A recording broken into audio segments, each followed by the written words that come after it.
Welcome to Outcast Fabrication Shop.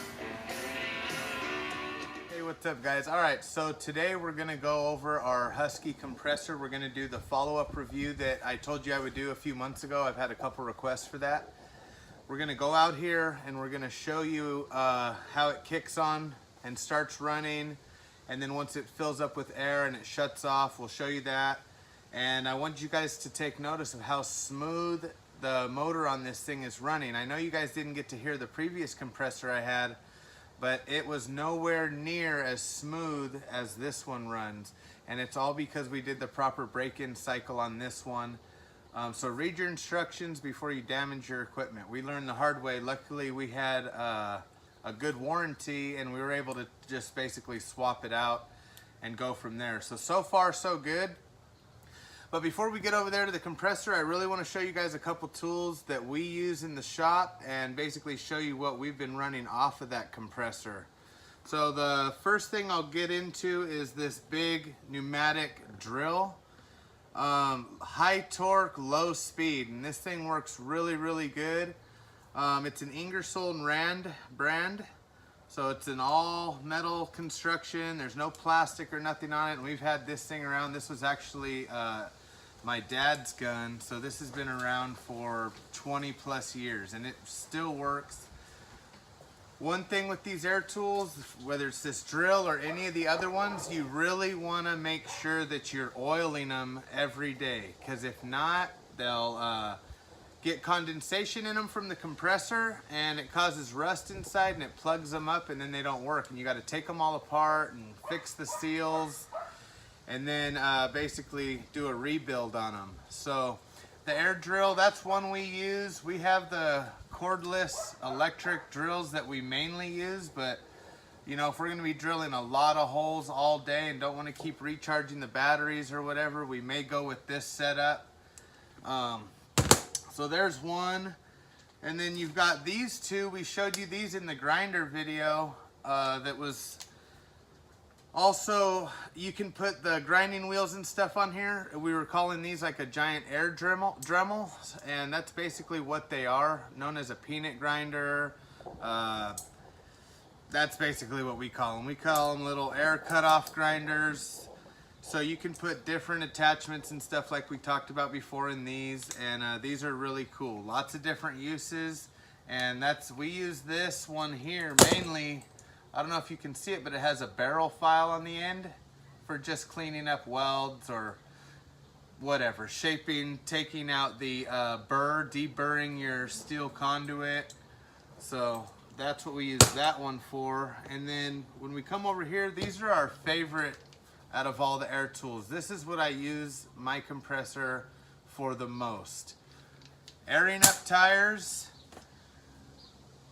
and these little sander guns right here. These are the mini Ingersoll and Rand angle. This one's a 2-speed sanding gun, orbital sander, so it actually rotates just like your palm sander would. It's not a perfect circle like this one. It's oscillating. So it gives you a little bit more sandability, if you will, if that's a word. And this is a Velcro pad on here, and this pad threads on, so these are replaceable, and you can get any grit sandpaper. And this is the little mini 3-inch, and it works great. About $100+ and we love it. Once again, oil it every day and it'll last you forever. Here's the box it came in. So if you want to look it up, you can see that. You know, we don't work for Ingersoll and Rand. This isn't an advertisement. This is just telling you what we use and what works good for us. So you can make your own decisions. There's a lot of different brands out there. So we'll leave that up to you to decide what you want to use. The last thing I'm going to show you is the air ratchet. And it works really good. This is a Central Pneumatic. I think it was a Harbor Freight.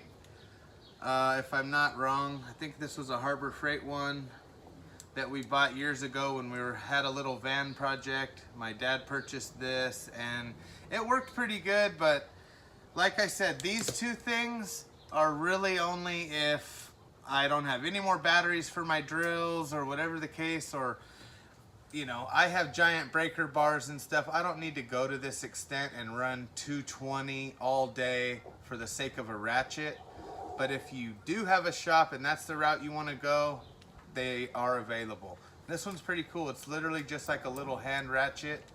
They also have the hand ratchet, or I mean the air ratchet guns, that ratchet driver, torque guns. They have, I mean, the list goes on and on for what you can get for your compressor at home or in your shop. But that's basically what we use. And coming out of the compressor, it's a 3/4 pipe coming out. And what we do is we run a 1/2-inch air hose from there all the way to our gun or our sander, whatever it may be. But I have this smaller hose here. It's a lot more lightweight that'll connect into the end of this one. So if I'm going to be handling a tool that's already pretty heavy, I put the little bit lighter hose attachment on it, you know, just to kind of save a little bit of energy.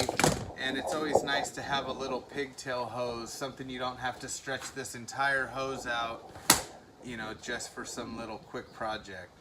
So those are the 2 hoses we mainly use. These are the tools we mainly use. And so far that Husky compressor has not let us down. It's ran really well. So let's get out there. We'll kick it on. I'll hook up one of these tools so you can kind of see how it runs, and we'll go from there. We'll see you out there, guys.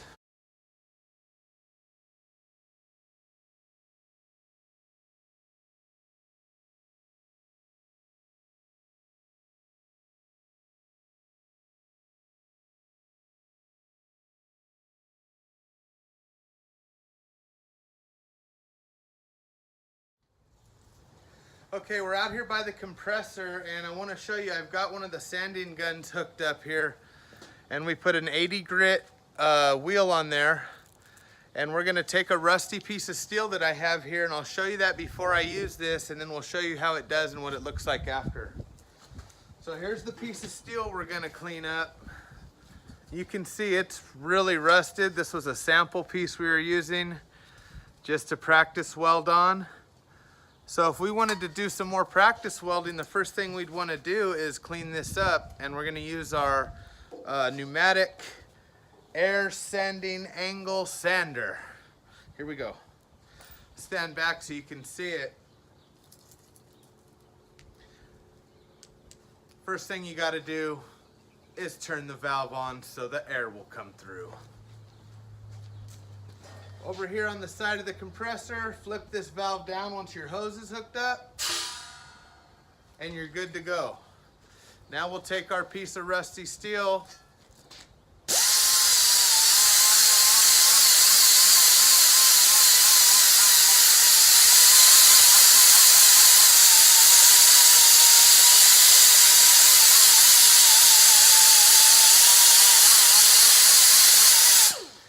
now the compressor hasn't kicked on yet because I haven't turned the switch on. I don't want it to kick on while I'm showing you guys this, just because it'll override how loud I speak and you won't be able to hear. But let me show you, look at this. You can see the difference and how fast and how easy that was using our little hand sanding Ingersoll Rand miniature angle sanding gun. Whatever you want to call this thing, it works great. So now I'll turn the compressor on so you guys can hear it kick on, and then you can hear it when it fills up and shuts off.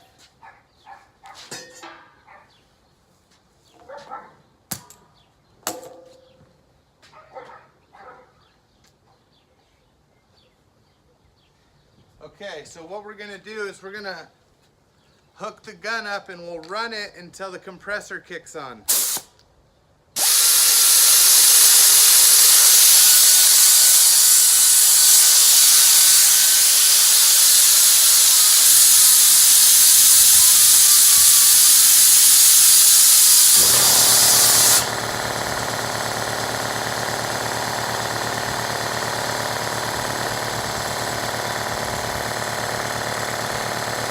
So as you can see, the compressor's kicked on. It's gonna fill back up with air and then it'll shut back off. But take notice on how smooth it's running.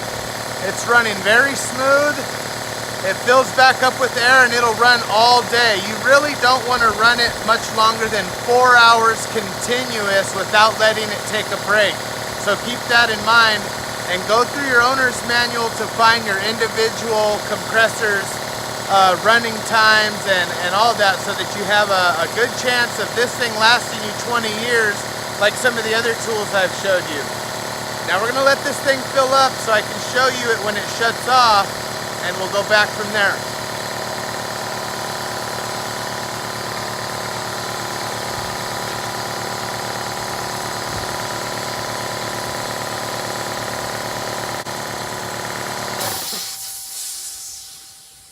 Okay, there it went. You just heard it shut off. So it got up to about 149, 150 PSI and it shuts itself off.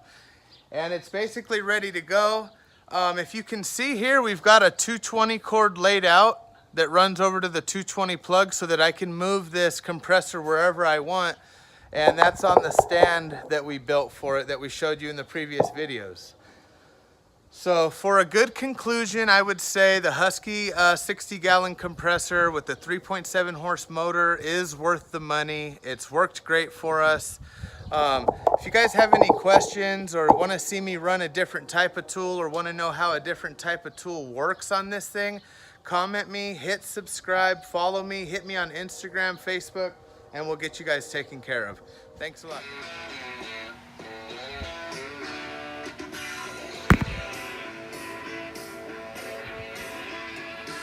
Welcome to Outcast Fabrication Shop.